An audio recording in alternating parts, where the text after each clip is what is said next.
Contemplaba la lápida vacía de un marido que creía muerto. Le había preparado el luto más profundo, pero él me había preparado la traición más vil. Lloré su partida. Sin embargo, ahora me río de su ruina. Todo lo que había planeado para aquel día, una visita a su tumba en el 40º día de luto, se transformó en el comienzo de una venganza. Jamás lo habría imaginado. Antes de empezar la historia, por favor, escribid en los comentarios desde qué parte del mundo estáis viendo esto.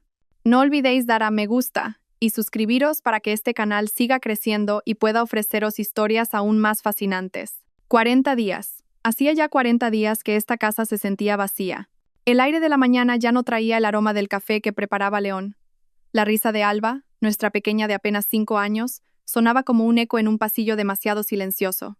Yo, Elara, me esforzaba por mantenerme erguida frente a los empleados de la empresa que heredé de mi padre. Era la directora ejecutiva, una mujer fuerte. Pero en la intimidad del dormitorio, que ahora se sentía inmenso, no era más que una viuda frágil. León, mi marido, murió en un accidente de coche sin más vehículos implicados. O eso decía el informe oficial. El coche que conducía de vuelta de un viaje de negocios se estrelló contra la mediana y ardió por completo. No recuerdo muchos detalles de aquella noche. Solo el sonido de las sirenas, el timbre ensordecedor del teléfono, a primera hora de la mañana, y la voz de mi suegra, Inés, llorando histéricamente al otro lado de la línea. Elara, León se ha ido, su coche ha ardido. Mi mundo se derrumbó, ni siquiera fui capaz de ir al lugar del accidente. Arturo, mi suegro, se encargó de todo. Fueron ellos dos quienes identificaron el cuerpo, o lo que quedaba de él.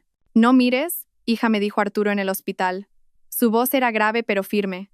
No está entero, está gravemente quemado. No podría soportarlo. Quédate con el recuerdo del rostro apuesto de León. Deja que nosotros, sus padres, nos ocupemos de esto. Obedecí. Estaba demasiado conmocionada para discutir. Abracé a Alba, que dormía en mi regazo, sin entender por qué su madre lloraba sin consuelo. El funeral fue rápido. El ataúd, sellado. Solo pude esparcir flores sobre el montículo de tierra aún fresca. Mi León se había ido. Durante estos 40 días, Inés y Arturo me ayudaron inmensamente. A menudo se quedaban a dormir, me ayudaban con Alba e incluso con algunos trámites relacionados con la empresa de León y su seguro de vida. Parecían devastados. Inés se desmayaba con frecuencia al principio, y Arturo parecía haber envejecido 10 años. Me sentía en deuda con ellos. Hoy era el día 40, el culmen del duelo. Planeábamos celebrar una pequeña misa conmemorativa en casa por la tarde. Y mañana por la mañana iríamos a visitar su tumba. Esta mañana tenía que comprar flores frescas y algunas cosas para la reunión. Alba vino conmigo. Mamá dijo en voz baja desde el asiento trasero del coche. ¿Vamos a comprar flores para papá? Asentí, con un nudo en la garganta. Sí, cariño, las flores más bonitas para papá. ¿Qué flores le gustan a papá en el cielo, mamá? Tragué saliva, intentando contener las lágrimas para no derrumbarme delante de mi hija. A papá le gustan todas las flores que le gustan a mamá, Alba. Ella guardó silencio un momento y luego murmuró. Escuché menos a papá. Yo también, cariño. Yo también. Mi coche se detuvo en un semáforo en rojo, en una zona exclusiva del barrio de Salamanca. Estaba un poco distraída, pensando en la lista de la compra, cuando de repente Alba gritó desde atrás. Su voz no era triste, sino entusiasta. Mamá, es papá. Ahí está papá, mamá. Sentí como si mi corazón se detuviera. Me giré. Alba, no digas eso, cariño. Papá está. Está en esa cafetería. Alba señaló con su dedito al otro lado de la calle. Papá está vivo.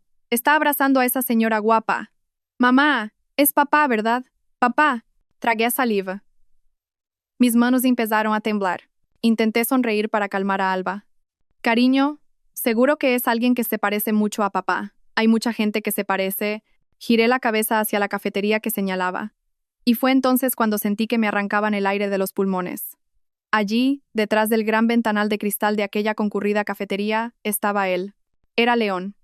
Reconocía su postura, la forma en que se echaba el pelo hacia atrás. Llevaba la camisa azul claro que le había planchado 2 días antes del accidente. Y se reía. Aquella risa amplia que tanto había echado de menos durante 40 días. Su risa era sonora, libre y llena de vida. Y no estaba solo. Frente a él, una mujer joven y muy bella. Pelo largo y suelto, piel clara, reía con coquetería. León extendió la mano y le acarició la mejilla. Luego, el hombre que era idéntico a mi marido enterrado se inclinó y la abrazó. Un abrazo íntimo, apasionado. Mamá, es papá. Vamos a llamarle. Papá, gritó Alba de nuevo. Me quedé helada.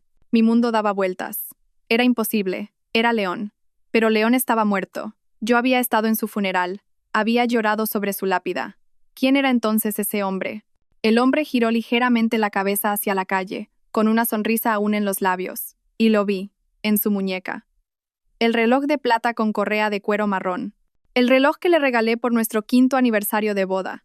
Sentí que la sangre se me retiraba del rostro. Mis manos en el volante estaban frías como el hielo. Mamá, es papá. La voz de Alba empezaba a temblar, confundida por la falta de reacción de su madre. Pi. El claxon de un coche detrás de mí me devolvió a la realidad. El semáforo estaba en verde, pero no podía mover el pie del freno. Mis ojos estaban fijos en aquella figura. La figura de mi marido, que se suponía que era ceniza, riendo feliz en los brazos de otra mujer. Mamá, Alba empezó a llorar. ¿Por qué no dices nada? Es papá. Estaba en shock, confundida. No sabía qué sentir. El dolor que había oprimido mi pecho durante 40 días de repente se sintió equivocado. Se sintió como una farsa monumental. Pipi, el claxon sonó más fuerte. Con las manos temblando violentamente, giré el volante en la siguiente intersección, alejándome de la cafetería, alejándome de la visión que destrozaba los restos de mi corazón. No compré flores. Volví directamente a casa. Ignoré las preguntas de una Alba llorosa en el asiento trasero. Solo podía repetir una frase en mi cabeza. Era León. Está vivo. El viaje de vuelta fue la pesadilla más larga de mi vida. No sé cómo logré conducir en ese estado de confusión. Alba no paraba de llorar en el asiento de atrás. ¿Por qué nos vamos, mamá? Era papá. ¿Por qué no lo has llamado? No pude responder. Tenía la lengua paralizada. Al llegar a casa, llevé a Alba directamente a su habitación. La abracé con fuerza. Alba, escúchame. El hombre que has visto no era papá. Pero se parecía mucho. Mamá, estoy segura de que era papá, insistió, sus ojos hinchados mirándome llenos de esperanza. Tuve que mentir. No sabía qué estaba pasando, pero no podía involucrar a mi hija en esta locura. No, cariño, solo era alguien que se parecía muchísimo. En el mundo hay muchas personas con caras parecidas. Papá ya está en el cielo. Papá está en paz. La mentira me supo amarga en la boca. Acosté a Alba, cantándole una nana con voz temblorosa, hasta que finalmente se durmió, agotada y confundida. Cuando me aseguré de que estaba profundamente dormida, cerré la puerta de su habitación en silencio. No encendí la luz del salón. Me senté en el sofá, en la oscuridad. La casa se sentía aún más fría y amenazante. La imagen de León riendo. La imagen de él abrazando a aquella mujer. La imagen del reloj en su muñeca. Todo giraba en mi cabeza como una cinta rota. Negación. Esa fue mi primera reacción. Imposible. Debo haber visto mal. Alba es pequeña, echa de menos a su padre y ve lo que quiere ver. Y yo estoy de luto. Debo estar alucinando. Estrés postraumático. Sí, debe ser eso. Intenté convencerme a mí misma. León murió quemado. Por Dios, su ataúd estaba cerrado. Pero, ¿por qué se sentía tan real? La semilla de la duda comenzó a crecer, arrastrándose lentamente por mi corazón ya destrozado. Esa duda me obligó a rebobinar los últimos 40 días en mi memoria. Recordé las incongruencias que había ignorado, cegada por el dolor. La primera incongruencia. El proceso de identificación. Recordé la rapidez con la que Arturo e Inés confirmaron que el cuerpo era el de León. La policía ya lo ha confirmado por la matrícula y los restos de su cartera, hija, dijo Arturo cuando insistí en querer ver, aunque fuera un poco. Inés lloró histéricamente. No, Elara, no. No quiero que recuerdes a León en ese estado. Déjanos a nosotros. Somos sus padres, somos más fuertes. En ese momento, pensé que me estaban protegiendo. Pero ahora, ¿estaban ocultando algo? ¿Era posible que el cadáver calcinado no fuera León? Luego, la segunda incongruencia. Los papeles. Unas 3 semanas antes del accidente, León de repente me presentó un montón de documentos una noche. Yo estaba ocupada revisando informes financieros para la junta de accionistas. Cariño, firma aquí, por favor, dijo. Su tono era dulce pero un poco apremiante. ¿Qué es esto, León?, pregunté, con los ojos todavía en el portátil. Solo un poder notarial y la apertura de una nueva cuenta conjunta. Es para los ahorros del futuro de Alba. Así, si Dios no lo quiera me pasa algo, tú y Alba tendréis acceso a todo sin la burocracia del banco. Por el futuro de Alba, cariño. Por el futuro de Alba. Su frase mágica. Recuerdo que estaba agotadísima esa noche. Confiaba en él. Era mi marido.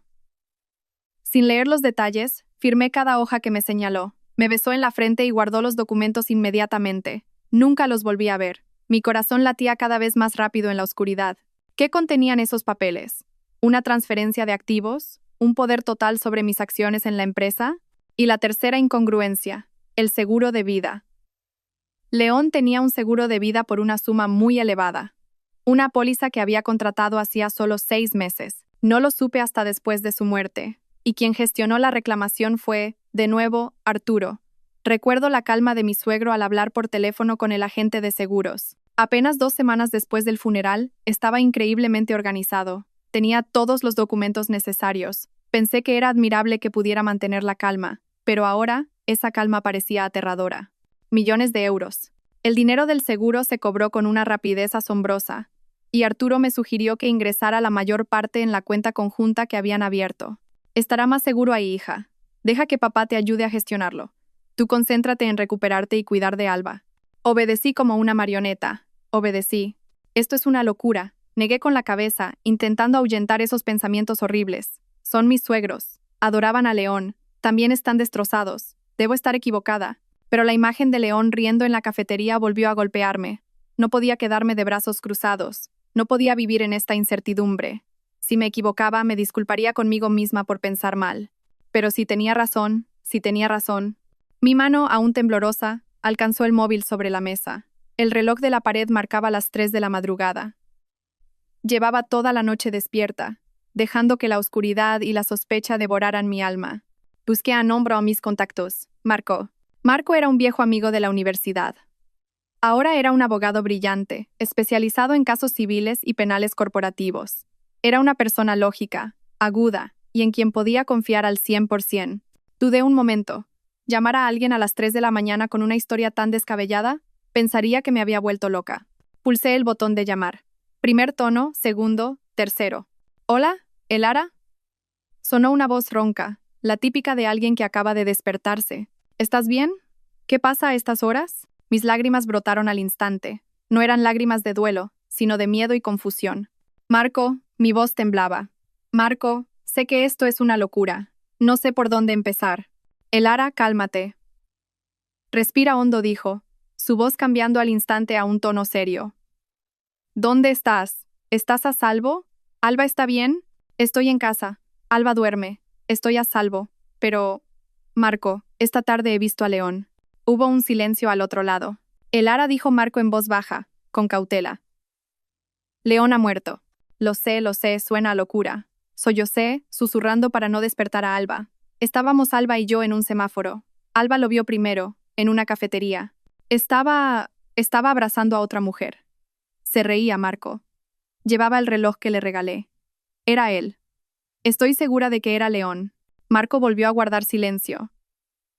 Podía imaginarlo sentado al borde de la cama, frotándose la cara, intentando procesar mi historia. Elara, acabas de pasar por un trauma enorme. Estás de luto. Quizás... No estoy loca, Marco. Le corté. Yo también lo pensé. Pensé que estaba alucinando, pero entonces todas estas incongruencias empezaron a surgir. La identificación del cuerpo, que mis suegros forzaron para que fuera rápida. El poder notarial y la cuenta conjunta que León me hizo firmar antes de morir. El seguro millonario que se cobró tan rápido y que gestionó Arturo por completo. Lo conté todo. Cada pequeño detalle que recordaba, cada duda que ahora se había convertido en un monstruo en mi pecho. Marco escuchó sin interrumpir. El largo silencio que siguió ya no parecía escéptico, sino analítico. De acuerdo, dijo finalmente. Su voz era firme. Vale, Elara, necesito varias cosas. Primero, actúa como si no hubiera pasado nada. Mañana es la reunión en su memoria, ¿verdad? Asiste como si nada. Compórtate como la viuda que sigue de luto. No muestres ninguna sospecha hacia Inés y Arturo. Pero Marco, ni peros ni nada, Elara. Si tus sospechas son ciertas, te enfrentas a gente muy peligrosa, gente capaz de fingir una muerte. Tienes que protegerte a ti misma y a Alba. Finge que eres frágil, finge que eres tonta, finge que confías plenamente en ellos. Tragué saliva. Segundo. Envíame todos los datos que tengas. El nombre de la cafetería, su ubicación aproximada, el nombre del banco de la cuenta conjunta, cualquier cosa que recuerdes sobre el poder notarial, los detalles de la póliza de seguro. Si tienes algún registro, mejor. Voy a contratar a un investigador privado. el mejor que tengo. Buscaremos a ese hombre que se parece a León. Comprobaremos esas cuentas. Lo haremos en silencio, con mucho sigilo. Marco, ¿y si me equivoco? Si solo estoy. Si te equivocas, dijo Marco, su voz se suavizó. No pasa nada. Lo paramos todo. Y me aseguraré de que recibas la mejor ayuda psicológica para el trauma. Pero el Ara, si tienes razón, los arrastraremos a todos al infierno. Colgué. Me quedé sentada en la oscuridad hasta que amaneció. El luto se había ido. En su lugar había algo más, algo frío, afilado y calculador. No fui a visitar la tumba ese día. Les dije a mis suegros que no me encontraba bien, pero la reunión de la tarde seguiría en pie. Pondría mi cara de tristeza, lloraría delante de ellos. Interpretaría mi papel de viuda frágil que tanto deseaban ver. Su juego quizás había terminado, pero el mío acababa de empezar. Aquella tarde, la reunión en memoria de León por sus 40 días se llevó a cabo. Mi casa se llenó de familiares y amigos que iban y venían. El aroma de los lirios y las velas se mezclaba con el murmullo de los rezos. Me senté en primera fila, flanqueada por Inés y Arturo. Llevaba un vestido negro de luto. Mantenía la cabeza baja, pero bajo el velo del duelo, mis ojos estaban secos. Mis lágrimas se habían agotado, reemplazadas por una fría vigilancia. Alba afortunadamente dormía en su habitación. Le había dado una dosis baja de un jarabe para la tos, por recomendación de nuestro médico, para que pudiera descansar y no tuviera que presenciar esta farsa. Les dije a mis suegros que tenía un poco de fiebre. Asintieron con preocupación, pareciendo sinceros. Eran actores perfectos. Inés lloraba a lágrima viva sobre mi hombro, su cuerpo temblaba. León, hijo mío, ¿por qué te fuiste tan pronto? ¿Por qué dejaste a tu madre? Sollozaba. Le acaricié la espalda. El contacto hizo que se me erizara la piel. Era como tocar una serpiente venenosa. Paciencia, Inés. Debemos aceptarlo, susurré. Mi propia voz sonaba ronca, no por el dolor sino por el asco. Arturo estaba sentado a mi lado, erguido, pero con los hombros caídos. Parecía un hombre roto. De vez en cuando se secaba los ojos enrojecidos con un pañuelo. Saludaba a los invitados con la mirada perdida. Gracias por venir a rezar por nuestro hijo, repetía una y otra vez. Su hijo. El hijo que estaba riendo en una cafetería de lujo con su amante mientras nosotros rezábamos por su alma. Los miré a los dos. Los padres a los que había considerado los míos durante 8 años de matrimonio. Los padres en los que había confiado. Qué estúpida había sido, qué ciega. La reunión terminó al anochecer. Los invitados se fueron marchando. Inés y Arturo decidieron quedarse a dormir. No podemos dejarte sola, hija. Todavía estás muy frágil, dijo Inés, acariciándome la mejilla. Casi me aparté de su contacto. Gracias, Inés. Sois muy buenos conmigo, respondí, forzando una sonrisa débil. Esa noche me encerré en la habitación de invitados con la excusa de que quería acostarme pronto. No soportaba dormir en mi dormitorio principal, el que había compartido con León. Esperé, con el móvil agarrado con fuerza bajo la almohada. Sobre las 11 de la noche, mi móvil vibró. Un mensaje corto de Marco. Tengo información. No llames. Te envío un enlace seguro. Ábrelo en el portátil, no en el móvil. Asegúrate de que la puerta esté cerrada con llave. Mi corazón se aceleró. Encendí mi viejo portátil, conectándolo a internet a través de mi móvil. No me atreví a usar el Wi-Fi de casa. ¿Quién sabe si habían instalado algo? Abrí el enlace que me dio Marco. Una página de inicio de sesión segura. Introduje la contraseña que me había proporcionado. Y allí estaba la prueba. El investigador que Marco contrató trabajó increíblemente rápido. Habían localizado al hombre de la cafetería en solo un día. Nombre, León Adanes. Mi marido. Estado, vivo. La pantalla de mi portátil mostraba fotos de paparazzi. León saliendo del vestíbulo de un ático de súper lujo en el barrio de Salamanca. No parecía alguien que se estuviera escondiendo, parecía relajado. Llevaba unas gafas de sol caras y un traje de lino informal. Y a su lado, la mujer. La señora guapa que vio a Alba. Nombre, Aitana Clarós. Edad, 26 años. Modelo e influencer. Las fotos los mostraban de compras en boutiques de lujo, cenando en restaurantes caros. Se cogían de la mano, se besaban dentro de un deportivo nuevo cuya matrícula estaba a nombre de Aitana. Luego había videos. El primero era una grabación de la cámara de seguridad del vestíbulo del ático. León y Aitana entraban riendo, y León la rodeaba por la cintura posesivamente. La fecha de la grabación. Ayer, justo cuando Alba y yo los vimos en la cafetería. Si esta fuera la única prueba, aún podría pensar que era solo cosa de León. Que quizás mis suegros realmente no sabían nada. que ellos también eran víctimas. Pero entonces abrí la segunda carpeta, titulada Cómplices. Al parecer, el investigador sospechó del comportamiento de Inés y Arturo. Después de salir de mi casa, no se fueron directamente a su casa en Pozuelo. El investigador los siguió.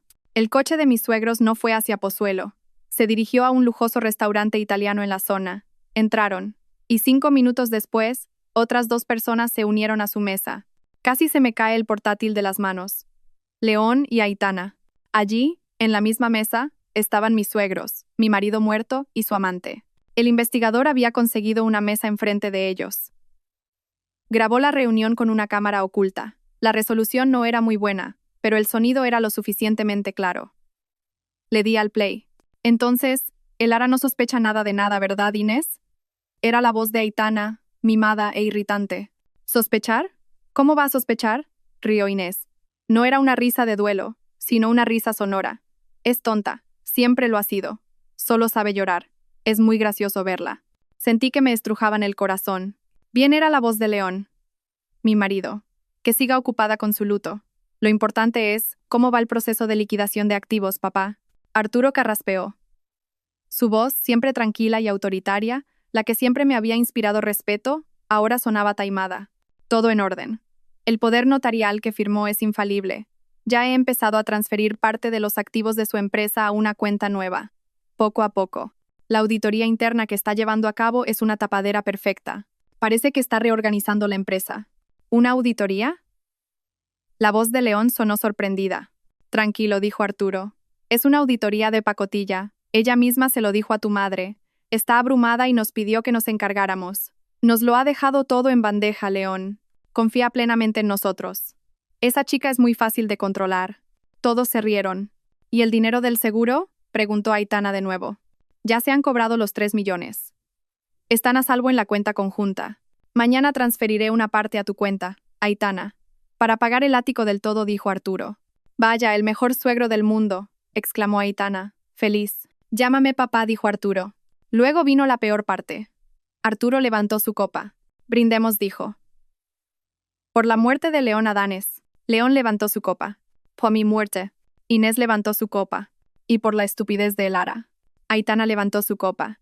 Que nos ha hecho ricos a todos. Salud. Brindaron, bebieron, rieron felices sobre la tumba vacía de mi marido. Sobre el falso duelo que habían creado. Apagué el vídeo. Mis manos ya no temblaban. No estaba en shock. No estaba confundida. Todos esos sentimientos habían desaparecido, aniquilados. Lo único que quedaba era rabia. Una rabia fría, densa y muy concentrada. Esto ya no era sobre un marido infiel. Ya no era sobre dinero. Era una conspiración planeada para destruirme.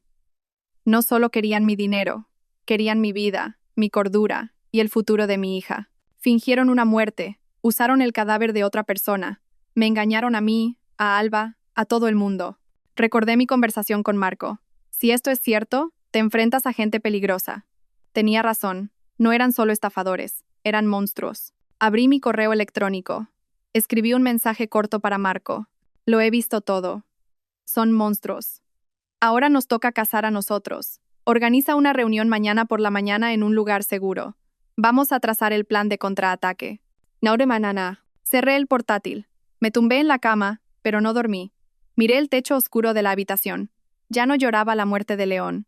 Empecé a planificar su destrucción. No dormí ni un minuto esa noche. Cuando sonaron las campanas de la iglesia al amanecer, me levanté de la cama. Me duché. Me puse ropa de deporte y salí de la habitación. Tenía que parecer normal. En la mesa del comedor, Inés y Arturo ya estaban sentados.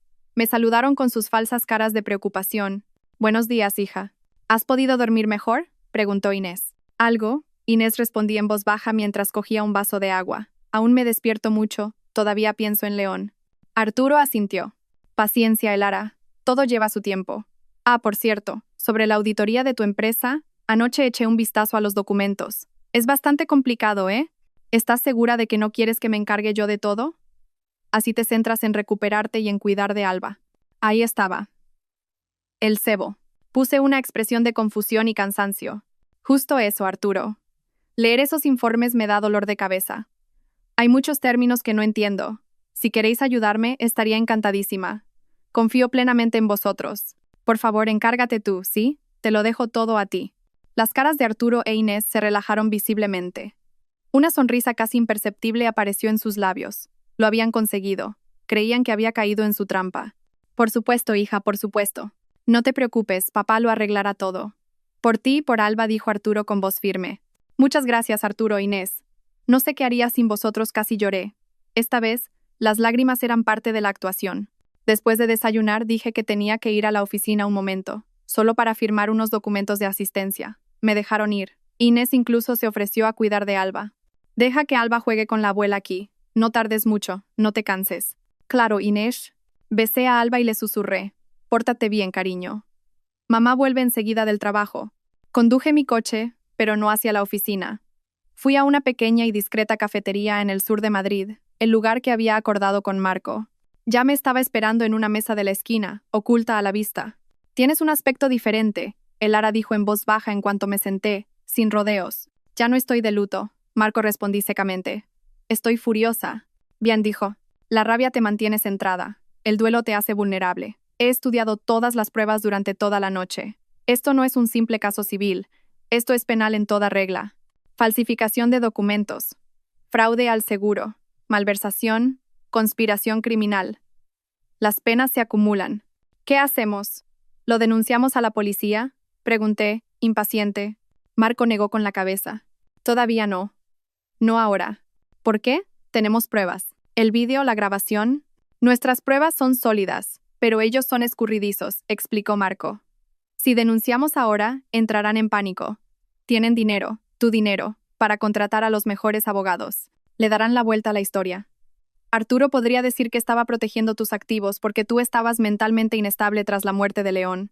Dirán que el video es un montaje. Te destrozarán en los tribunales. Apreté los puños bajo la mesa. ¿Así que nos quedamos de brazos cruzados? No. No nos quedamos de brazos cruzados, dijo Marco. No los atacaremos de frente. Destruiremos sus cimientos desde abajo. Los dejaremos sin dinero, en pánico y echándose la culpa unos a otros. Cuando estén en su punto más bajo, entonces llamaremos a la policía para que limpie los restos. Lo miré. El plan sonaba frío, despiadado. Me encantaba. Tu transformación del duelo a la rabia ha terminado, Elara dijo Marco. Ahora empezamos la segunda fase, la estrategia. Ya he preparado los pasos. Primer paso, dijo Marco, asegurar los activos. Ellos creen que eres tonta con lo de la auditoría. Creen que pueden controlarlo. Les dejaremos pensar eso, explicó Marco. Pero la auditoría que has puesto en marcha es real. Ya he colocado a mi propio equipo de auditoría forense en tu oficina, haciéndose pasar por consultores externos. ¿Qué están haciendo? Están rastreando cada euro que sale. Bloquearán todas las cuentas principales de la empresa. Pero necesitamos una razón legítima para que Arturo no sospeche. La razón serás tú. Le dirás a Arturo que el banco ha congelado temporalmente varias cuentas principales porque la auditoría ha encontrado anomalías en transacciones desde el extranjero. Dile que tienes miedo de que haya hackers. Dile que estás en pánico y pídele ayuda para investigarlo. Pero en realidad, somos nosotros los que las hemos congelado desde dentro.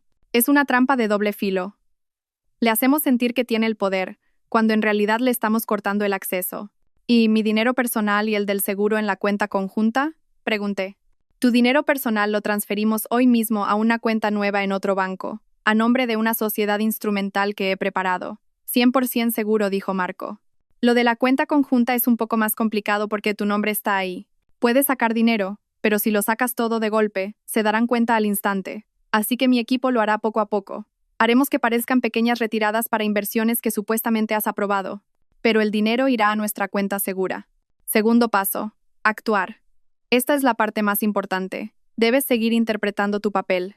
Elara insistió Marco. La viuda frágil, confundida, deprimida y muy dependiente de sus suegros. Tienes que llorar más a menudo delante de ellos. Tienes que parecer abrumada cada vez que se hable de dinero. Haz que bajen la guardia. Haz que se sientan superiores. Puedo hacerlo, Marco. Lo haré. Tienes que dejar que entren en tu casa. Tienes que dejar que te ayuden. Cuanto más cerca estén, más pruebas podremos reunir. Tercer paso. Reunir más pruebas. El investigador sigue trabajando, continuó Marco. Ahora se centra en una cosa, el cadáver falso. Tenemos que saber quién era ese cadáver, de dónde lo sacaron. Necesitamos pruebas físicas, no solo grabaciones. Mi equipo está rastreando todas las morgues, todos los informes de personas desaparecidas en los últimos 3 meses. Y León. Dejaremos que León y Aitana disfruten de su riqueza. Por ahora. Rastrearemos cada compra que hagan. Ese ático, ese deportivo, todo comprado con tu dinero, serán los últimos clavos en su ataúd. Lo embargaremos todo. Asentí. El plan era perfecto. Pasamos las siguientes 2 horas discutiendo los detalles técnicos. ¿Cuándo mover el dinero? ¿Qué palabras usar al hablar con Arturo? ¿Cómo manejar a Alba para que no sospechara? Cuando salí de la cafetería me sentía como una persona diferente. La Elara frágil había muerto, enterrada junto al ataúd vacío de León. Lo que quedaba era una Elara calculadora. Volví a casa. Inés estaba viendo la televisión en el salón mientras Alba jugaba con un puzzle en la alfombra. «¿Ya has vuelto, hija?», me saludó Inés con una sonrisa maternal. «Sí, Inés». Me acerqué a ella. Me senté a su lado y puse cara de pánico al instante. «¿Qué pasa, Elara? ¿Por qué estás tan pálida?», preguntó, justo como esperaba. «Inés, me acaba de llamar el banco», empecé, haciendo que mi voz temblara. Dicen que hay anomalías en las cuentas de la empresa, que hay transacciones sospechosas. Han congelado temporalmente varias cuentas principales, Inés. Los ojos de Inés se abrieron un poco, pero rápidamente recuperó la compostura. ¿Qué? ¿Congelado? ¿Cómo es posible? No lo sé, empecé a sollozar falsamente. Tengo mucho miedo. Dicen que podría haber hackers. Inés, ¿qué vamos a hacer? El dinero de la empresa, todos los activos. Tengo miedo. Llama a Arturo, por favor. Dile que arregle esto. Yo no entiendo nada. Tengo miedo. Lloré sobre su hombro. Inés me dio unas palmaditas en la espalda. Tranquila, hija, tranquila. No te asustes. Dejo que llame a Arturo. Seguro que papá Arturo puede solucionarlo. Tú cálmate, ¿vale? Todo saldrá bien. Cogió su móvil. Su rostro parecía tenso mientras se alejaba para llamar a Arturo. La observé por encima de mi hombro, que fingía temblar por el llanto. Sí, Inés, llama a Arturo. Esforzaos todo lo que queráis, pero no encontraréis nada. He cavado el foso, y acabáis de caer de cabeza en él. 2 meses pasaron desde mi última conversación con Marco en aquella cafetería. 2 meses que se sintieron como el infierno más frío que jamás había vivido. Pero era un infierno que yo controlaba. Mi vida transcurría en 2 mundos. En el mundo exterior, yo era Elara, la viuda frágil que cada vez estaba más delgada, más pálida y más dependiente de sus suegros. Interpreté mi papel a la perfección. Lloraba en el momento justo.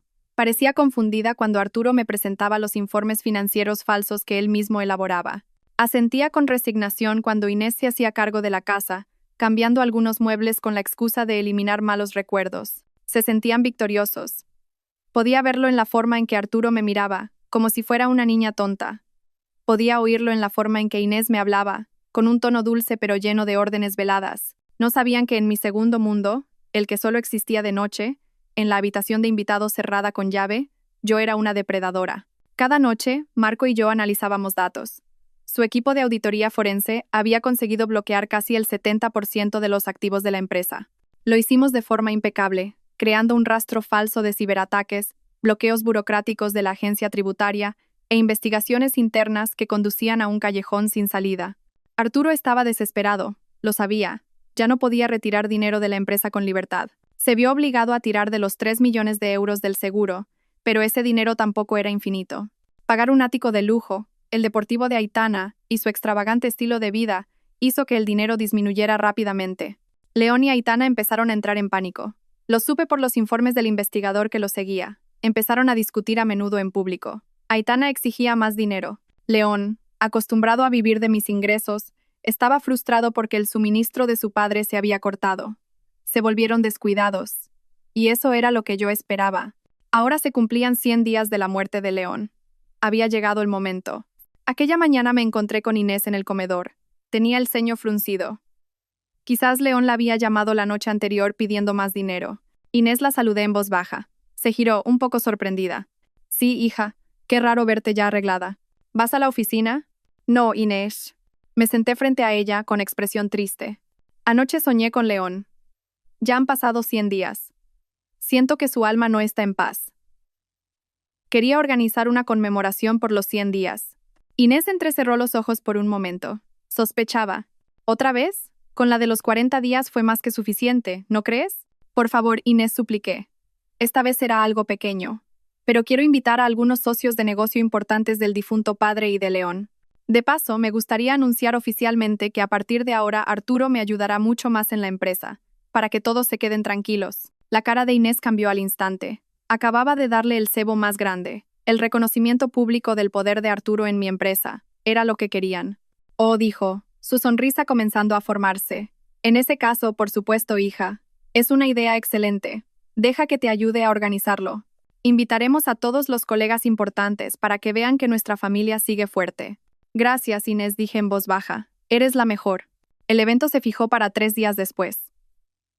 Inés y Arturo estuvieron increíblemente ocupados. Ellos se encargaron de las invitaciones. Querían presumir. Invitaron a todas las personas importantes que conocían, el consejo de administración, directores de banco, socios comerciales.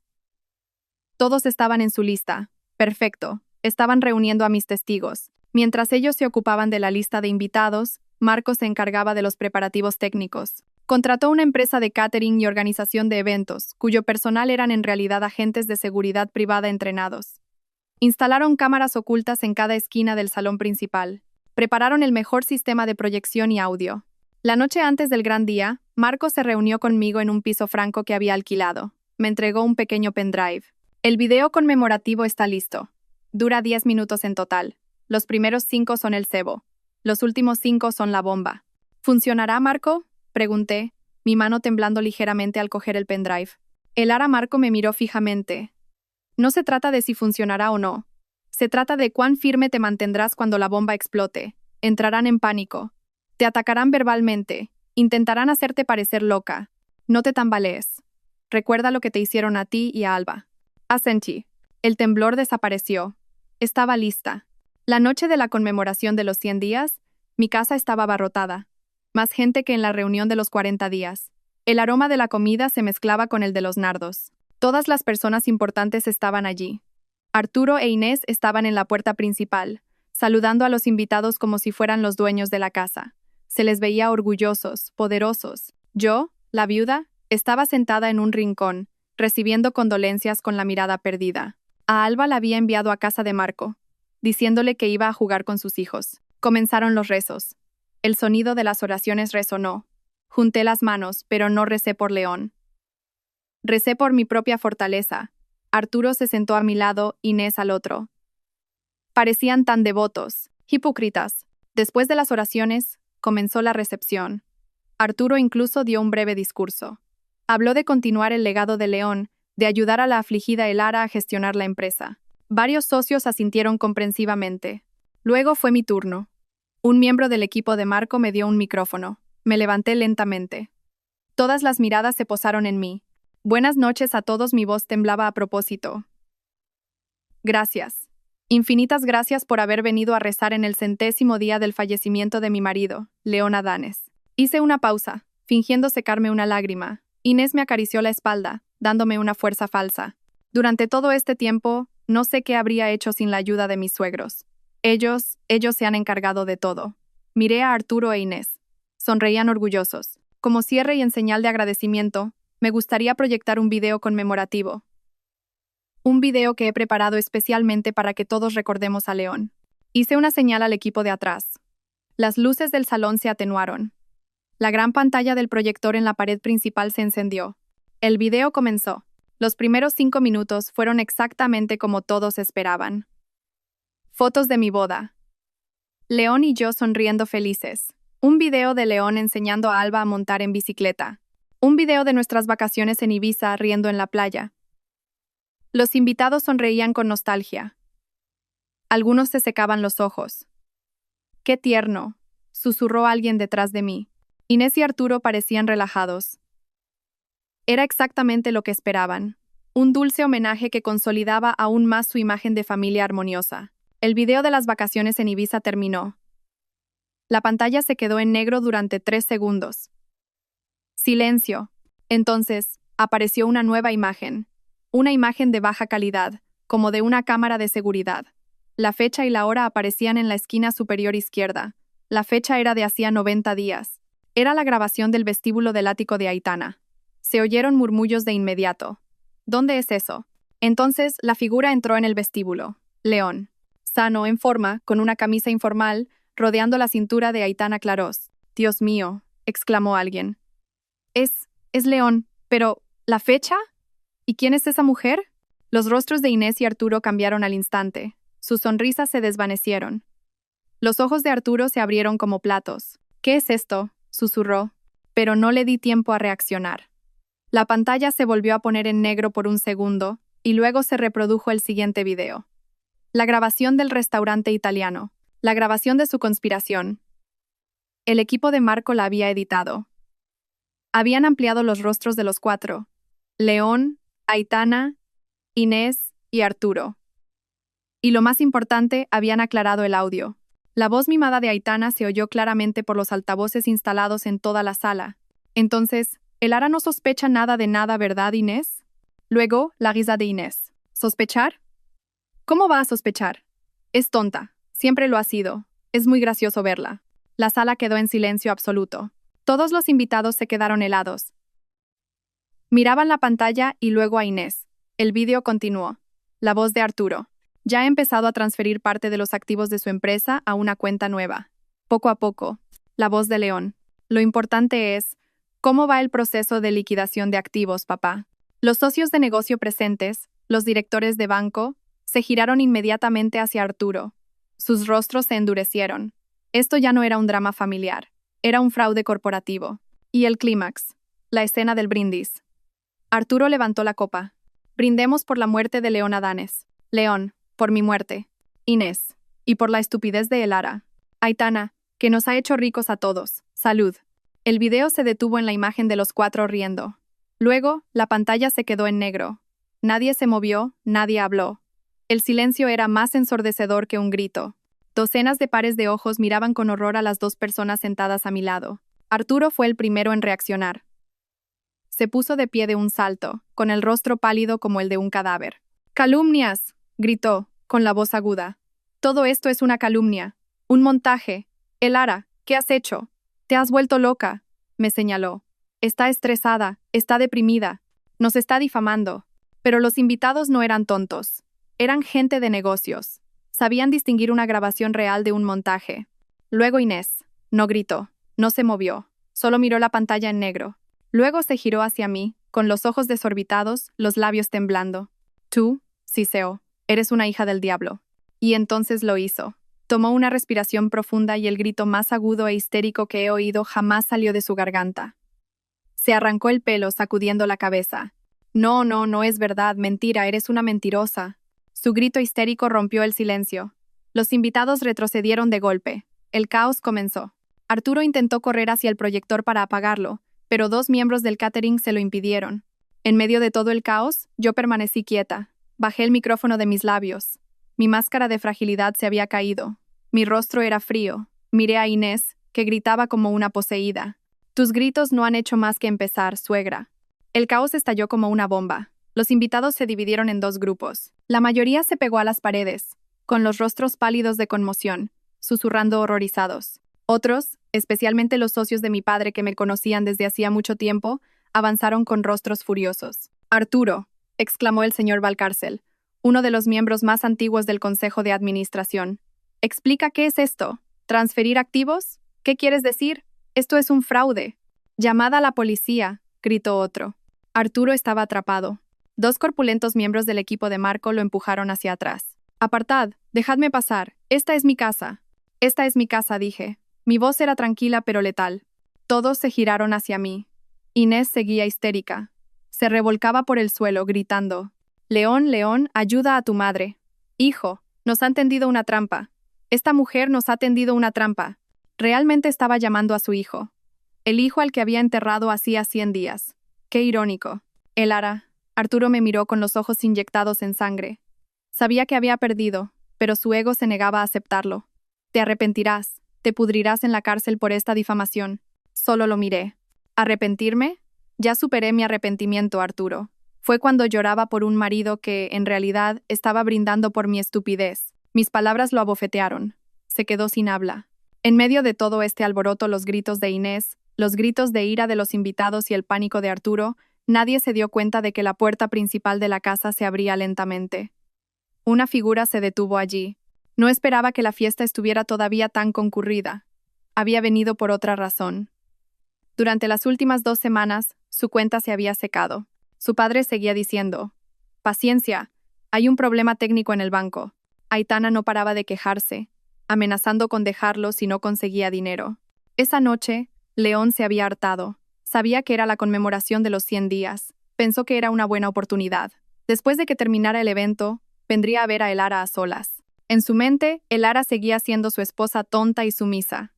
La intimidaría, la amenazaría, quizás se pondría un poco brusco. Estaba seguro de que Elara se asustaría y le transferiría dinero inmediatamente. Me subestimó. Ese fue su mayor error. Aparcó el coche al final de la calle. Entró por la puerta lateral que sabía que no estaba cerrada con llave. Y ahora estaba en el umbral del salón principal. Llevaba una cara chaqueta de cuero negro y vaqueros rotos. Su rostro era arrogante, pero también tenso por la ira. Vino a intimidar, pero fue él quien se sintió intimidado. Vio a docenas de personas mirándolo fijamente. Vio a su madre revolcándose en el suelo. Vio a su padre retenido por 2 hombres grandes. La pantalla del proyector.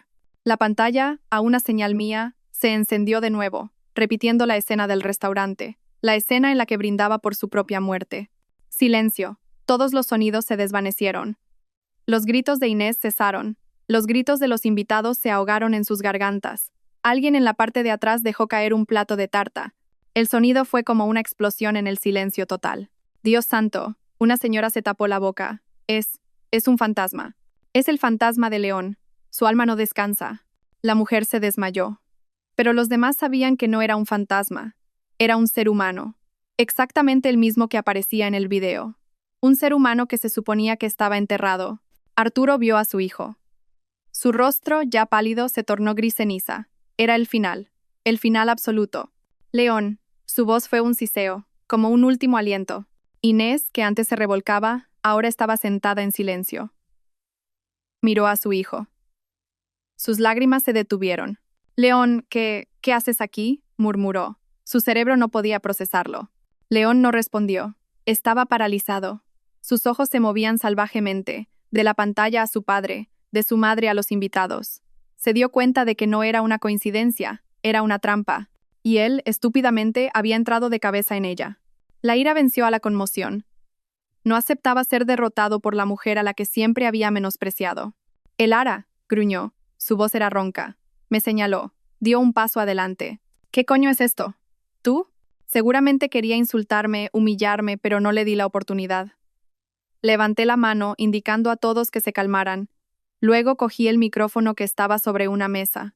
Avancé unos pasos, situándome en el centro de la sala. Ahora estaba cara a cara con él. Mi marido, mi traidor. Lo miré directamente a los ojos.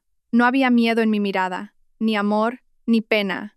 Solo una victoria fría y absoluta. Dejó de avanzar, mirándome con una mezcla de odio y confusión. Sonreí. La primera sonrisa cínica que le dedicaba. «Bienvenido, mi amor».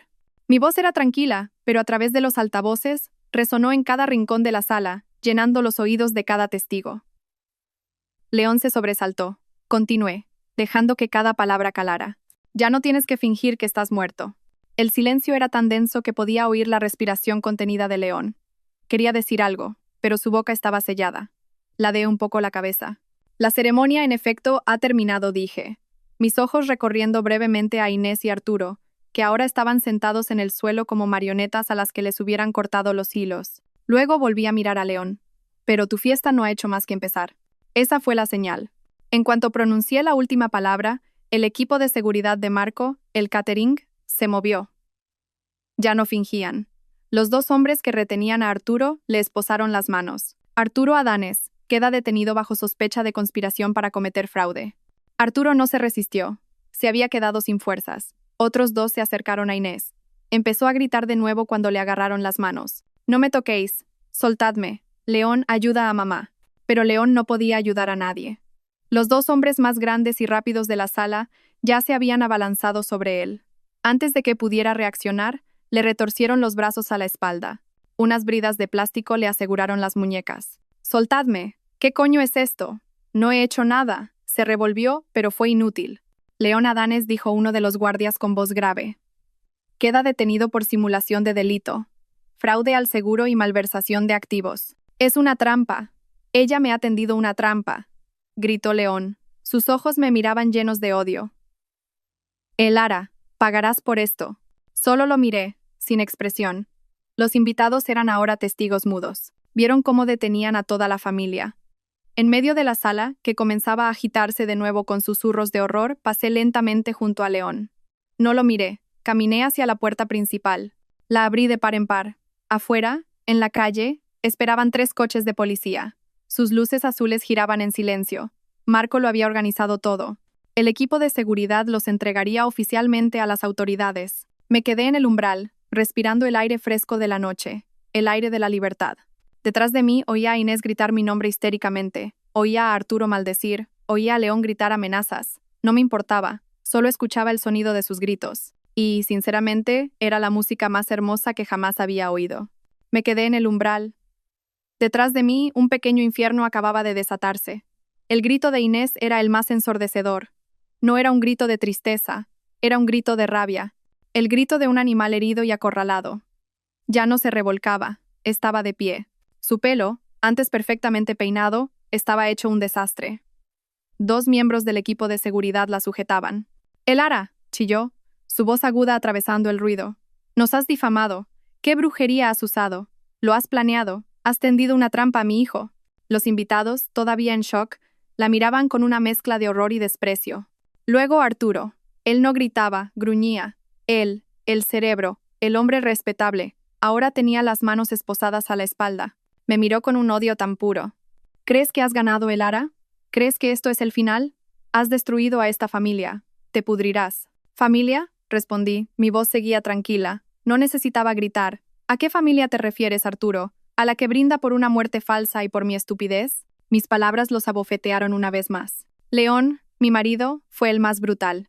Se retorcía en las manos de los 2 guardias. No estaba acostumbrado a perder, a estar indefenso. «Soltadme, cabrones. No sabéis quién soy, Elara quita estas esposas. ¿Quieres jugar conmigo, eh? Te arrepentirás el resto de tu vida». Sus amenazas sonaban vacías en mis oídos. Y justo en el clímax del caos, un lujoso deportivo rojo se detuvo bruscamente frente a la puerta. La puerta se abrió. Salió una figura. Aitana Clarós. Llevaba un brillante vestido de noche, como si fuera a un club. Debía de estar impaciente esperando a León en su ático. Debía de estar molesta porque León no contestaba a sus llamadas. Debió de rastrear la ubicación del móvil de León y vino a buscarlo, o más bien, a buscar su dinero. Entró por la puerta abierta. Vio la multitud. Vio las luces de la policía que comenzaban a llegar al final de la calle. Y entonces nos vio. Vio a León, su amante esposado. Vio a Inés, su nueva suegra, gritando como una loca. Vio a Arturo, su nuevo suegro, detenido como un criminal. Su hermoso rostro se congeló. Su maquillaje perfecto no podía ocultar la confusión y el miedo que aparecieron de repente en sus ojos. «León», su voz sonó débil. «Cariño, ¿qué pasa aquí? ¿Qué es esta fiesta? ¿Por qué estás esposado? Hay policía». Se acercó, sin entender todavía la magnitud del desastre. León se volvió hacia ella. Sus ojos se abrieron como platos. «Aitana, ¿qué haces aquí? Vete rápido». Pero era demasiado tarde. Todas las miradas estaban ahora sobre ella. La señora guapa de las fotos, la señora guapa del video del restaurante. Inés vio a Aitana y un nuevo odio explotó en ella. Si no podía culparme a mí, culparía a esta mujer. «Tú», gritó Inés, señalando ahora a Aitana. «Todo esto es por tu culpa, zorra. Tú envenenaste a mi hijo. Tú te gastaste nuestro dinero, maldita prostituta». Aitana se sobresaltó. Dio un paso atrás. «Señora, ¿qué dice? Yo no sé nada». «No sabes nada». León, frustrado por no poder atacarme a mí, la emprendió con Aitana. «Tú no parabas de pedir dinero. Tú querías el ático. Tú lo has liado todo. Si no fueras tan derrochadora, no habría tenido que venir aquí». Empezaron a culparse mutuamente. Exactamente como Marco había predicho. Aitana ahora lloraba, pero no de tristeza, sino de pánico. «Mentira. Tú me prometiste que nos casaríamos. Me dijiste que tu mujer había muerto, que habías recibido una herencia». «Yo no sabía nada de ningún fraude, León, no me involucres. No quiero ir a la cárcel». «¿A la cárcel?», rió Arturo con cinismo. «Iremos todos, estúpida. Gracias a tu incompetente marido y a mi nuera, que resultó ser el diablo.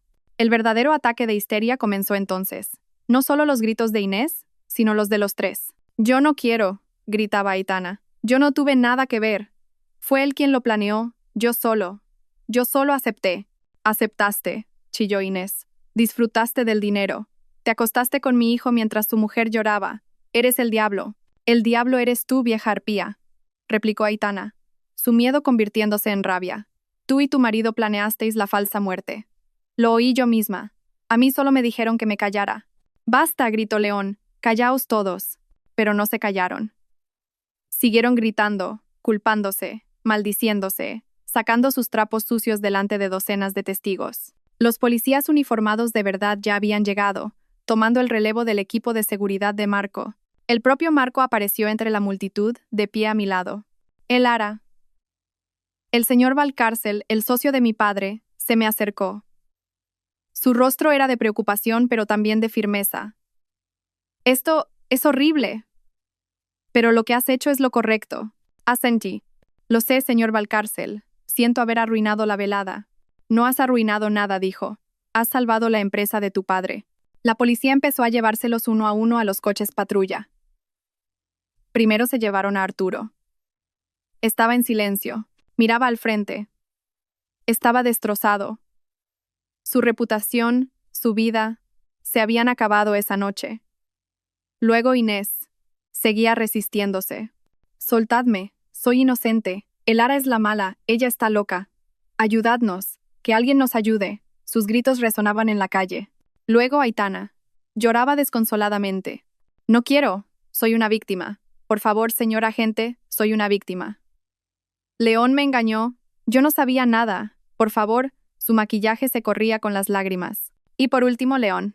Se detuvo justo delante de mí. 2 policías le sujetaban los brazos. Me miró. Su rostro, antes apuesto, ahora estaba desfigurado por el odio. ¿Estás satisfecha, Elara? Siseó. Lo miré a los ojos que una vez adoré, ahora vacíos. ¿Satisfecha? Pregunté. No, León. No estoy satisfecha. Solo estoy aliviada de que la pesadilla haya terminado. Esto no ha terminado, gruñó. No serás feliz nunca. Te destruiré desde la cárcel. Lo juro. Sonreí levemente. Inténtalo. La policía se lo llevó. Siguió mirándome hasta que lo metieron en el coche. La puerta del coche patrulla se cerró de un portazo. Las sirenas se encendieron. Los coches se alejaron lentamente y desaparecieron en la esquina. Silencio. Mi casa, antes llena de oraciones y luego de gritos, ahora estaba en calma. Solo quedábamos Marco, yo y docenas de invitados todavía paralizados. Me di la vuelta para encararlos. Respiré hondo. Señoras y señores, empecé. Mi voz ahora era clara. Ya no temblaba. Ya no fingía. Disculpen por este desagradable espectáculo. Los miré uno a uno. Lo que acaban de ver es la verdad. Durante estos 100 días he vivido una mentira. Mi marido, León Adanes, fingió su propia muerte. Conspiró con sus padres, Arturo e Inés, para estafarme, cobrar el seguro y apoderarse de todo el patrimonio que me dejó mi padre. Se oyeron de nuevo susurros de conmoción. Usaron el cadáver de otra persona. Hicieron que mi hija y yo lloráramos sobre una tumba vacía. Celebraron fiestas a costa de mi sufrimiento. Hice una pausa. Esta noche no he organizado una conmemoración para rezar por su alma. La he organizado para destapar su podredumbre. Les pido disculpas si esto les ha incomodado, pero tenía que limpiar mi casa. La casa de mi padre. Hice una reverencia. Gracias por venir. Gracias por ser testigos de la justicia. Por favor, disfruten de la comida que queda. O si desean irse, están en su derecho. Nadie comió. Uno a uno se acercaron a mí, no para darme el pésame, sino para estrecharme la mano. Eres una mujer fuerte, Elara, dijo la señora de Valcárcel. Te apoyamos, dijo su marido. Mañana convocaremos al consejo, pondremos orden en la empresa. Los invitados comenzaron a marcharse, dejando mi casa desolada. Después de que se fuera el último invitado, Marco cerró la puerta. Nos quedamos los dos en el salón desordenado. Platos sucios, los restos de una fiesta fallida. Caminé hasta el sofá y me senté. Fue entonces cuando lo sentí. Me temblaban las piernas, no de miedo sino de la adrenalina que finalmente se disipaba. ¿Se ha acabado?, le pregunté a Marco en voz baja. Marco se sentó frente a mí. Me sirvió un vaso de agua y me lo dio. El primer asalto ha terminado, Elara dijo. Gritaron, entraron en pánico. Se culparon unos a otros delante de docenas de testigos. Confesaron sus propios crímenes. Ha salido mejor de lo que planeamos. ¿Y ahora qué? Ahora, dijo Marco, con los ojos serios, empieza la verdadera guerra. Llevaremos esto a los tribunales. Recuperaremos todo lo que te robaron. Y nos aseguraremos de que no vuelvan a ver la luz del sol como personas libres en mucho, mucho tiempo. Bebí el agua. Estaba fría, aclarando mi garganta seca. Miré el gran retrato de mi padre en la pared. Sonreía. Sí, susurré. Que empiece la guerra. Los días posteriores a aquella noche dramática, el despacho de Marco se convirtió en mi segundo hogar. La noticia del marido que resucitó de entre los muertos y el fraude millonario explotó en todos los medios. Los periodistas acamparon frente a la puerta de mi antigua casa y la de mi oficina. Yo no fui a ninguno de esos sitios. Me escondí en un apartamento seguro que Marco alquiló. Alba estaba conmigo. Estaba confundida. No entendía por qué nos habíamos mudado, por qué no iba al colegio y por qué las caras de su padre y sus abuelos salían en la televisión. Mamá me preguntó una mañana, ¿por qué papá sale en la tele? ¿Ahora es famoso? La abracé. Esta era la parte más difícil. Papá, la abuela y el abuelo cometieron un error muy grande, cariño. Cogieron cosas que no eran suyas. Así que ahora tienen que ir a un colegio especial para aprender a ser buenos otra vez. ¿Un colegio? Sus ojos parpadearon. Sí, un colegio para adultos. Estarán allí mucho, mucho tiempo, dije. Ahora solo estamos tú y yo, Alba. Y todo irá bien. Te lo prometo. Ella me abrazó con fuerza. Te quiero, mamá. Y yo te quiero más, Alba. Mi promesa a Alba era mi combustible. En la sala de reuniones de Marco, una pizarra blanca estaba llena de diagramas y estrategias. Ya han contratado abogados, dijo Marco. Abogados caros, de los mejores y más escurridizos de Madrid. ¿Cuál es su estrategia? Pregunté secamente. Predecible, suspiró Marco. Le darán la vuelta a los hechos. Dirán que tú, Elara, eres una esposa mentalmente inestable. Dirán que sufriste una depresión severa tras la muerte de tu padre, y que León solo intentaba proteger los activos familiares de la ruina que tú ibas a causar. Me reí, una risa fría. ¿Proteger los activos transfiriéndolos a la cuenta de su amante? Exacto, dijo Marco. Dirán que León se vio obligado a esconderse porque eras abusiva e histérica. Que el video del restaurante está sacado de contexto. Intentarán destruir tu credibilidad. Que lo intenten, día. Nosotros no nos defenderemos, Elara. Atacaremos, dijo Marco. Primero, la demanda de divorcio. La presentamos hoy. Las reclamaciones. No quiero el divorcio, le corté. Marco dejó de escribir. Me miró, sorprendido. ¿Qué? Elara, tienes que divorciarte de él. No quiero ser la viuda de un fantasma y luego la divorciada de un estafador, dije. Quiero la anulación del matrimonio. Marco se quedó en silencio. Luego sonrió levemente. ¿Anulación matrimonial? ¿Bajo qué pretexto? Fraude fundamental. Me casé con León Adanes, pero él creó una identidad falsa, incluso una muerte falsa, para estafarme desde el principio. Este matrimonio se construyó sobre una mentira total. No quiero tener ningún vínculo legal con él. Anulación. Como si nunca hubiera ocurrido. Elara, eso es mucho más difícil de probar que un divorcio normal. Tenemos un video de él brindando por su propia muerte, Marco. ¿No es eso lo suficientemente fundamental? Marco me miró durante un largo rato. Es brillante. Es una declaración de intenciones. Me gusta. Anulación matrimonial. Nos encargaremos. Segundo, continué. Indemnización por daños y perjuicios. Completa. Quiero hasta el último céntimo que robaron. Los 3 millones del seguro. El dinero de la empresa malversado por Arturo. Rastrearemos cada transacción. El ático de Aitana, embargado. El Deportivo de León, embargado. Todas las boutiques de lujo donde compraba Aitana, quiero un reembolso completo a nombre de la empresa. Los quiero en la ruina más absoluta. Será una larga batalla de datos. Mi equipo de auditoría ya está en ello, dijo Marco. Tercero, proseguí. La causa penal. Falsificación, fraude, malversación. Asegúrate de que reciban la pena máxima. Arturo como cerebro, Inés como cómplice, León como ejecutor y Aitana como receptora de bienes robados. Los acusaremos con todos los cargos posibles. Marco asintió, volviendo a escribir rápidamente.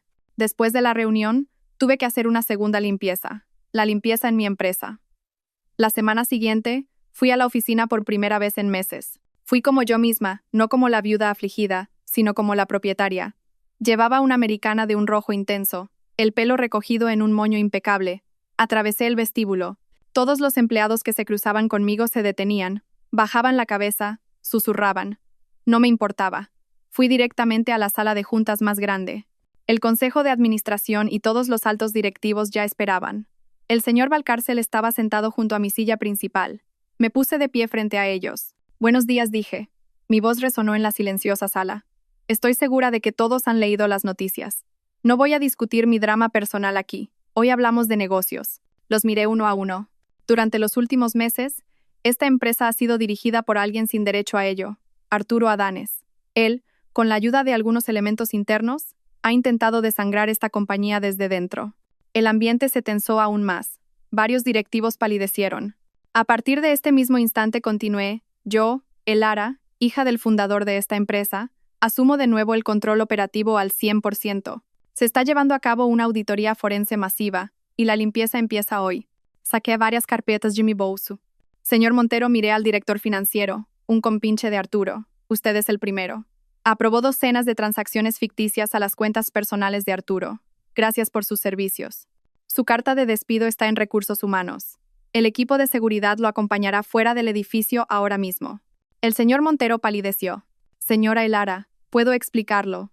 No es necesario, le corté. Seguridad. 2 agentes entraron y se colocaron junto al señor Montero. Se desplomó en su silla, luego se levantó con manos temblorosas y salió de la sala. Continué. Señora Ríos, directora de compras. Infló los costes de los proyectos y compartió los beneficios con Inés Adanes. No fui yo, señora. Me tendieron una trampa. Su expediente también está listo. Por favor. Uno a uno, los fui despidiendo. 3 directivos y un director. Eran los cómplices que permitieron a Arturo darse un festín. Después de que todos salieran, la sala se sintió más espaciosa. Ahora dije a los que quedaban, a los que todavía estáis en esta sala, confío en que estáis limpios. Pero tendréis que demostrar esa confianza. Vamos a trabajar el doble de duro para arreglar este desastre. No necesito aduladores. Necesito gente honesta y trabajadora. Quien no se sienta capaz, puede salir ahora mismo. Nadie se movió. Bien, empecemos la reunión, dije, sentándome en la silla principal. La silla de mi padre. La última limpieza fue la más personal. La casa, la gran casa llena de recuerdos. Recuerdos falsos. Ya no podía vivir allí, estaba contaminada. Contraté a profesionales para venderla lo antes posible, pero antes tenía que recoger mis cosas. Fui sola. La casa estaba en silencio. Una fina capa de polvo cubría los muebles. Entré en mi dormitorio principal, el que había compartido con León. Abrí el armario. Su ropa todavía colgaba ordenada. Trajes caros. Camisas que yo misma había planchado. Cogí la maleta más grande. No metí mi ropa. Cogí toda la ropa de León, todos sus relojes, excepto el que llevaba cuando lo detuvieron, todos sus zapatos, todas sus pertenencias. Lo metí todo en grandes bolsas de basura negras, no en la maleta. Luego entré en la habitación que Inés y Arturo usaron cuando me cuidaban. Hice lo mismo, toda su ropa, sus fotos, a las bolsas de basura. Solo cogí mis cosas y las de Alba. Mis álbumes de fotos de la infancia, las fotos de mi padre, los juguetes de Alba. Cuando encontré mi álbum de boda, me detuve un momento. Miré nuestras caras en la foto. Yo sonreía tan feliz, tan ingenua. Él sonreía tan convincente, tan falso. No lo quemé, no lo rompí. Me lo llevé. Se lo daría a Marco. Sería una prueba más en el juicio. La prueba de lo feliz que era nuestro matrimonio antes de que él decidiera morir. Cuando todas mis cosas y las de Alba estaban en el coche, me detuve en el salón. La sala donde se celebró la conmemoración. La sala donde gritaron. Llamé al agente inmobiliario. Sí, señora Elara. La casa, dije. Ya no la vendo.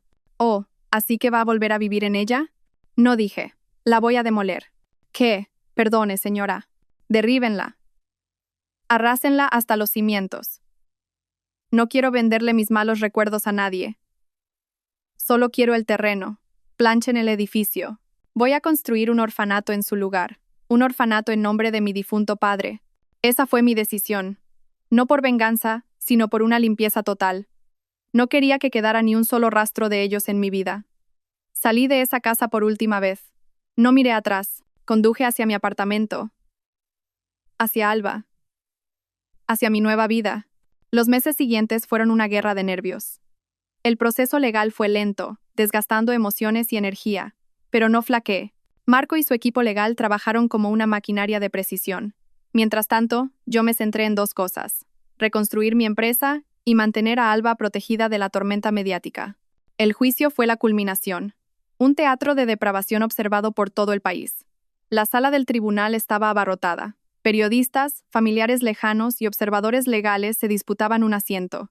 Me senté en primera fila, junto a Marco. Llevaba una americana de color blanco marfil. Quería parecer limpia, tranquila y poderosa. Al otro lado de la sala, en el banquillo de los acusados, estaban sentados los cuatro. Una imagen muy diferente a la de la noche de la conmemoración. Arturo parecía viejo, muy viejo. Su pelo, antes impecable, ahora era ralo y blanco. Miraba al frente, su rostro una máscara de piedra. Inés era la que estaba más destrozada. Estaba hinchada, por el estrés y quizás por los tranquilizantes. Lloraba en silencio constantemente, sosteniendo un rosario, como si la oración pudiera borrar sus crímenes. Aitana, la señora guapa. Su belleza se había desvanecido sin maquillaje caro ni vestidos de diseño. Parecía ordinaria, ansiosa. Miraba constantemente a su abogado y a León, como buscando ayuda. Y León. Él era el único que todavía parecía arrogante. Aunque vestía el mono naranja de la prisión, se sentaba erguido. Me miraba fijamente, sin arrepentimiento en sus ojos, solo puro odio. Odiaba que yo hubiera logrado vencerlo. Su abogado, como predijo Marco, intentó jugar la carta de la inestabilidad mental. Llamaron a testigos falsos, una antigua empleada del hogar pagada por Arturo que testificó que yo gritaba sola después de la muerte de mi padre. Dijeron que yo era incompetente para dirigir la empresa. Intentaron pintar a Arturo como un suegro heroico que se vio obligado a tomar el control para salvar el patrimonio de su nieta. Pintaron a León como un marido oprimido que huyó de una esposa histérica y emocional. Y, por supuesto, Aitana era una chica ingenua engañada por las dulces promesas de León. Era una narrativa frágil y llena de agujeros. Luego fue el turno de Marco. No refutó nada. No discutió sobre mi salud mental. Los destruyó con hechos. Señoría, comenzó Marco su presentación. No vamos a discutir suposiciones. Vamos a discutir hechos. Primer hecho, el video. Marco proyectó el video. El de la conmemoración.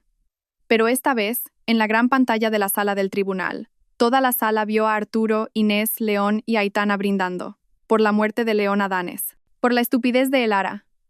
Sus voces resonaron en la silenciosa sala. El juez presidente miró fijamente a los cuatro acusados. Inés ahogó un grito y se tapó la cara. Arturo cerró los ojos. León apretó los puños. Segundo hecho. El flujo de fondos, continuó Marco. El equipo de auditoría forense subió al estrado. Mostraron un gráfico complejo pero claro.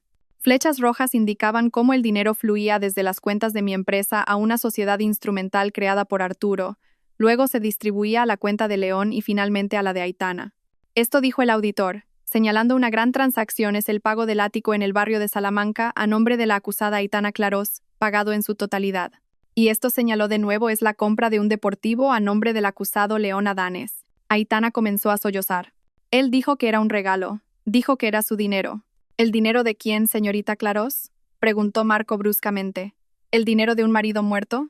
Aitana se calló. Tercer hecho, señoría. La voz de Marco se volvió grave. Y este es el más espantoso. El cadáver falso. El investigador privado que Marco contrató prestó testimonio. Lo había rastreado. Encontramos a un empleado corrupto en la morgue de un hospital comarcal a las afueras de la ciudad. Este empleado admitió haber recibido 100.000 euros del acusado Arturo Adanes. Arturo se sobresaltó. ¿Pagado para qué?, preguntó el fiscal. Para proporcionar un cadáver masculino sin identificar. El cuerpo de una víctima de atropello sin identidad. El acusado Arturo se llevó el cadáver, lo trasladó al lugar del falso accidente y quemó su propio coche, un coche que ya había preparado, cambiando las matrículas por las del coche de León. La sala estalló en un clamor. Esto ya no era fraude, era profanación de un cadáver, un crimen inhumano. Inés gritó. No, Arturo, dijiste que era un maniquí. Arturo se giró hacia su esposa, su mirada asesina. Cállate, estúpida. Era demasiado tarde. La confesión de Inés acababa de sellar su destino. Todos lo sabían. El turno de sus testimonios fue un espectáculo patético. Aitana lloró durante todo el suyo, culpando a León. Él me engañó, señor juez. Dijo que era un viudo rico. Yo no sabía nada. Solo lo amaba. León se rió con cinismo. ¿Me amabas a mí o a mi dinero? Inés fue un manojo de histeria, culpando a Arturo. Fue todo idea suya. Yo solo soy una madre que quiere la felicidad de su hijo. Yo no sabía nada del cadáver, no lo sabía. Arturo, acorralado, intentó atacarme una última vez. Elara era una incompetente. Despilfarraba el dinero de la empresa. Yo solo intentaba salvarlo. ¿Transfiriéndolo a la cuenta de la amante de su hijo? Preguntó Marco. Arturo guardó silencio. Luego fue el turno de León. No mostró ni una pizca de arrepentimiento. Sí, lo hice, dijo en voz alta. ¿Y por qué? Porque ella me señaló, era una esposa fría, una adicta al trabajo. Amaba más la empresa de su padre que a mí. Nunca me valoró como marido. Tenía derecho a ser feliz. Feliz, dijo el fiscal, estafando a su esposa, fingiendo su muerte y robando millones de euros. Me lo debía, gritó León, por todos los años aburridos que pasé con ella. El juez presidente llegó a masajearse la frente. Finalmente, me llamaron al estrado. Marco solo me hizo una pregunta. Señora Elara, dijo en voz baja. Ha oído todos estos testimonios. Ha visto todas las pruebas. ¿Podría decir a este tribunal qué sintió en aquel semáforo cuando su hija Alba señaló al otro lado de la calle y dijo, «Mamá, ¿es papá?» Respiré hondo. No lloré. Miré directamente al tribunal. Señoría, dije, mi voz clara. En ese momento, iba de camino a comprar flores para visitar la tumba de mi marido en su 40º día. Estaba de luto. Estaba destrozada. Y entonces lo vi, sano, riendo, abrazando a otra mujer. Mi mundo no se derrumbó, señoría, porque ya se había derrumbado 40 días antes. Pero en ese instante, me di cuenta de que mi duelo era una farsa. Mi matrimonio era una farsa. Mi vida entera era una broma que ellos habían creado. No estoy aquí por venganza, continué. Estoy aquí para recuperar lo que es mío por derecho, el derecho de mi hija. Y estoy aquí para asegurar que la justicia es real, aunque mi marido no lo fuera. La sala quedó en silencio. El veredicto se leyó 2 semanas después. Volví, esta vez con una americana negra. El juez leyó su sentencia. Aitana Clarós, culpable de conspiración y receptación. 5 años de prisión. El ático y todos los bienes de lujo comprados, confiscados. Inés Adanes, culpable de conspiración, falsificación de documentos y fraude. 10 años de prisión. Se desmayó al oír su sentencia. León Adanes, culpable de todos los cargos. Simulación de delito, fraude al seguro, malversación y conspiración. 18 años de prisión. No reaccionó. Solo me miró con ojos muertos. Y Arturo Adanes, como cerebro de todos los crímenes, como la persona que profanó un cadáver no identificado, culpable de todos los cargos más el de profanación. 20 años de prisión, la pena máxima. Además, el tribunal aceptó mi demanda civil. Mi matrimonio con León Adanes fue anulado, como si nunca hubiera existido. Todos los activos que robaron me fueron devueltos en su totalidad. Cuando el juez golpeó el martillo, cerré los ojos. No, esto no era una victoria. Era una limpieza. Salí del juzgado. Los periodistas me rodearon. No dije nada. Marco me abrió paso. Al entrar en el coche, los vi siendo conducidos a un furgón policial. Inés histérica, Aitana llorando, Arturo destrozado y León, mirándome. Le devolví la mirada y luego la aparté. Ya no merecía mi tiempo. Se ha acabado, Elara, dijo Marco a mi lado. Sí, dije, se ha acabado. El aire de la mañana de Madrid se sentía diferente desde el balcón de mi nuevo ático. No el ático que León compró con dinero robado, este era mío. Comprado al contado con los beneficios de mi empresa, que este año habían aumentado un 30%. Desde esta altura la ciudad parecía ajetreada, pero aquí dentro todo era calma. El aroma del té de jazmín se elevaba de la taza en mi mano. Detrás de mí, en el salón bañado por el sol, oía risas. Mamá, mira. Alba ha dibujado un arco iris. Sonreí y me giré. Alba, ahora con 6 años, corrió hacia mí mostrándome su dibujo. Parecía sana. Sus ojos brillaban. No quedaba rastro de confusión o miedo. Era feliz. La terapia psicológica que habíamos seguido juntas durante este año había funcionado. Vaya, qué bonito, cariño. La abracé. El arco iris es tan precioso como Alba. Ella se rió. Mamá, ¿luego vamos al terreno donde están las máquinas grandes? Claro que sí, dije. El terreno de las máquinas grandes era como Alba llamaba al solar de mi antigua casa. La casa que había demolido. Allí, la construcción de la casa arcoíris de la Esperanza, el orfanato en nombre de mi padre, ya iba por la 2ª planta. Transformé mi peor recuerdo en una esperanza para otros niños. Bien. Alba corrió de vuelta a seguir dibujando. Volví a mi silla, cogí mi tablet. Por curiosidad, abrí un portal de noticias. Hacía mucho que no buscaba sus nombres. Pero esa mañana, por alguna razón, mis dedos los teclearon. Apareció un artículo de investigación. 1 año después del veredicto. El periodista había hecho un buen trabajo. Había rastreado el paradero de los 4. Leí. Aitana Clarós. El artículo mostraba una foto suya en la cárcel, borrosa, tomada de lejos. La tía guapa había desaparecido. El pelo corto, la piel apagada. El artículo decía que trabajaba como limpiadora en el módulo de mujeres. Era conocida por ser callada, llorar a menudo y ser rechazada por las demás reclusas por lo repugnante de su caso.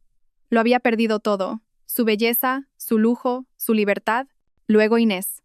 Su karma fue aún más irónico. No pudo soportar la realidad. Perder su fortuna, su estatus social y su orgullo de gran dama la volvió loca, literalmente. El artículo mencionaba que había sido trasladada de la prisión a un ala de rehabilitación mental en un hospital psiquiátrico penitenciario. A menudo la veían hablando sola, llamando a León y gritando histéricamente al ver a gente bien vestida, quizás recordándole a mí. Arturo, el cerebro. El más arrogante recibió el castigo más humillante.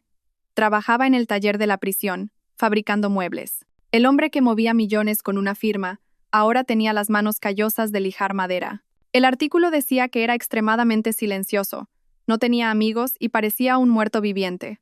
Su mirada estaba vacía. Y por último, León.